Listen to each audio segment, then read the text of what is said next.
Good morning, everyone. Mr. Candy here. I've had several people come and ask me, how do I fill out a March Madness bracket? It does look pretty confusing. You've got 64 teams here, and it all comes down to one team. So I'll give you a quick example on how to do it. It's not actually that complicated. So right here you have your first seed team in this. So you have the 4 different divisions, and then you have your first seed team, Alabama, versus these 2 play-in teams. So you have to say, is it going to be one of these 16th place teams or Alabama? Well, I'm going to say probably Alabama.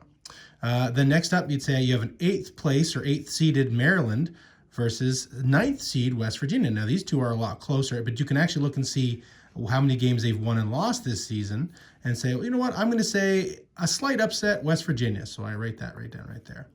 Then I keep going down the line and doing that. So obviously I'm going to say Charleston's going to beat San Diego. So I write that here.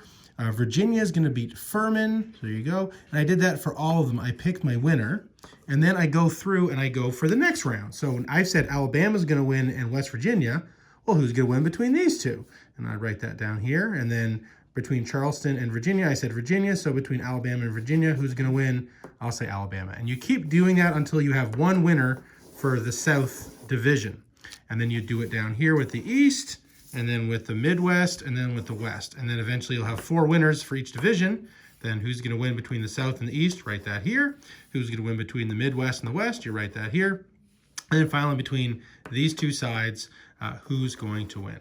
So everyone always says, oh, I'm never going to win. I don't know anything about basketball. I would say at least half the time an elementary student wins, because there's always so many upsets and you never know, and it's only one game, right? So anything can happen. So just because you don't know anything about basketball does not mean you can't win. I've had some good runs over the years and I know virtually nothing. Hopefully that's helpful. Hopefully that explains kind of how it works. If you need any extra help, just come find me in my office. Thanks a lot and have a great day.